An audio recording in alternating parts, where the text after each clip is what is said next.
Is China changing everything backwards? No, it's changing everything forwards. We're not here to defeat you. We're here to work with you.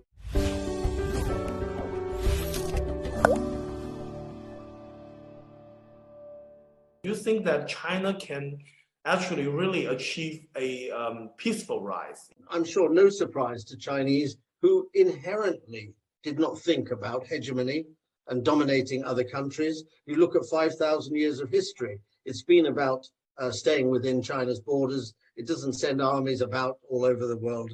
It never has done. It just isn't in the Chinese way of thinking. But this was more important. It was saying, study the forces of the world. The pursuit of power for self-interest has consumed the world for 3,000 years. Are we going to carry on like that? Well, once you understand that, the answer is no. But the world is also moving beyond it. And the expression of the world moving beyond it is the community of shared future. That's the alternative way of looking at it, that we work together, we cooperate, and we deal with the problems we have together. None of us are trying to be more powerful than others, because that way we fight and that way we destroy everything. But we are in a world where the United States is trying to protect its position of power in the world. And I think the United States is beginning to come to terms with the fact that it missed the rise of China. It was going to war in Iraq and Afghanistan when China was transforming its economy and transforming its position in the world. These are all areas which can have different types of rules and order, and it doesn't mean it's to your disadvantage. We're not seeking here to build a world where somebody is imposing pressure and power over others. I think the Chinese motivation is to make sure there's enough wheat in the world for everyone. And they know that that is the way that the city's trap doesn't exist anymore. I think it's genuine. Otherwise, why would they spend so long trying to make the point to the United States, we, the Chinese, are not going to live under your rules order. We're not going to be subservient to you, but we're not here to challenge you. We're not here to defeat you. We're here to work with you because of something that was created initially by the West. No, China will work to find the technological solutions. And to do that, you have to trust each other and work with each other. How can the US and China relationship be substantially improved? It's one of the most important questions in the world today, if not the most important. I think that the United States was diverted into a Middle Eastern war, and they ran into another brick wall. The brick wall was the financial crisis. By 2011, 2012, they had realized that they had missed the rise of China. And they turned to deal with China, Obama, the tilt to Asia, and the cross-Atlantic one as well. These were the first attempts by the United States to manage China. You mean they missed the chance to contain the Yes. rise of China, or they missed how they could actually do it in a cooperative way? The Americans talk cooperation, they don't do cooperation.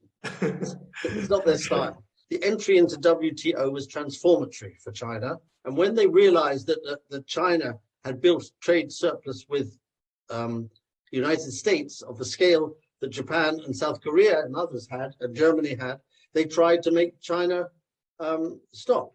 They said, we'll stop your exports. You have to revalue your currency. China said, no, you won't. It's not what we're prepared to do. We're prepared to discuss how to cooperate, but you're not going to tell us what to do. You need to understand China is not who you think they are. And as I say, then America began to start thinking about what to do, and it got hit with the financial crisis. So everything was turned towards the financial crisis. By 2011, Biden and Clinton are beginning to prepare for what Obama became his mission in his second term, tilt to Asia. And they tried to reposition themselves in Asia. But the Chinese were ready with the Russians, with the Shanghai Cooperation Organization and other structures to protect Asia. The Americans tried the Asian financial crisis in 97, 98, 99. And China was ready with the Chiang Mai Accords. And that situation of relationship between America and China will be resolved by the recognition inside the United States that its future lies in the Americas, and its future lies in having access and trust with the other regions of the world. Some experts in the West say that China's new development pattern is a move toward China will, like reversing its opening up policy. Why are they wrong?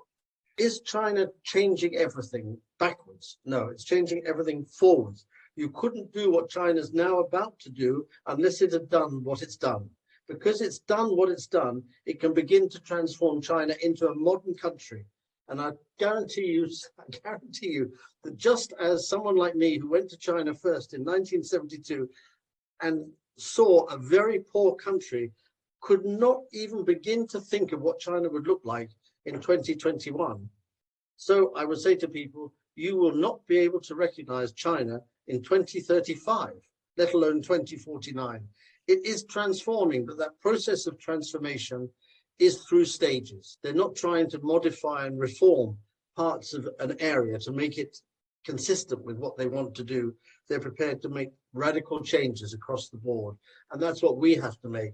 The world will begin to look at the transformation that China is about to make, and will adopt a lot of it as things go forward. But I don't think people in the West will see it for another 10 or 15 years. They'll have to see it with their eyes.